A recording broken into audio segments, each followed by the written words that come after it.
हमें हमेशा सच बोलना चाहिए। बचपन से ही हमें यह सिखाया जाता है और यह बात सही भी है।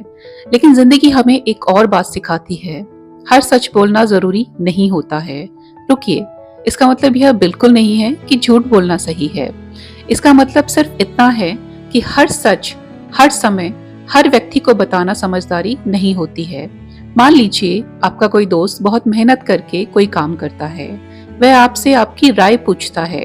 अगर आप बिना सोचे समझे कह दें यह तो बिल्कुल बेकार है, तो आपने सच तो बोल दिया, लेकिन क्या इससे उसका भला हुआ?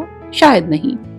अगर वही बात आप कुछ इस तरीके से कहें, तुमने मेहनत तो बहुत अच्छी की है, अगर इसमें थोड़ा सा यह बदलाव कर दो तो यह और भी बेहतर हो सकता है, तब भी आपने सच ही कहा। लेकिन इस बार आपके शब्दों में किसी का आत्मविश्वास नहीं तोड़ा।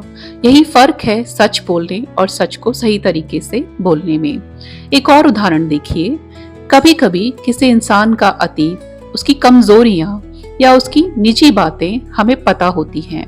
क्या हर जगह उन बातों का जिक्र करना जरूरी है? बिल्कुल नहीं।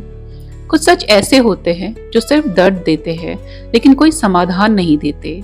ऐसे सच को हर समय बोलना बुद्धिमानी नहीं होती है, बल्कि असंवेदनशीलता होती है। महान विचारक कहते हैं, ऐसा सत्य जो बिना कारण किसी का दिल दुखाए, उससे बेहतर है कि सही समय का इंतजार किया जाए।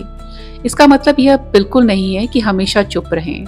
अगर किसी के साथ अन्याय हो रहा है, किसी को सच जानना जरूरी है या किसी की सुरक्षा का सवाल है, तो यहाँ सच बोलना ही सबसे बड़ा साहस है।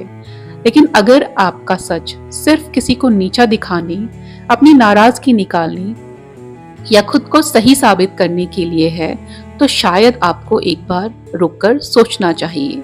याद रखिए, सच बोलने से पहले 3 सवाल खुद से पूछिए। पहला सवाल, क्या यह सच है? दूसरा, क्या इसे अभी बोलना जरूरी है? तीसरा, क्या मैं इसे सम्मान और संवेदनशीलता के साथ कह सकता हूँ?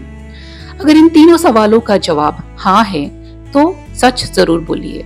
लेकिन अगर आपका सच सिर्फ किसी का दिल तोड़े और किसी की भलाई ना करे, तो कभी कभी खामोशी सबसे समझदारी भरा जवाब होती है। क्योंकि बुद्धिमान इंसान सिर्फ सच नहीं बोलता, बल्कि यह भी जानता है कि कब, कहां और कैसे सच बोलना है। अगर आपको यह बात सही लगी हो तो इस वीडियो को लाइक कीजिए, शेयर कीजिए और चैनल को सब्सक्राइब करना बिल्कुल नहीं भूलिए। धन्यवाद।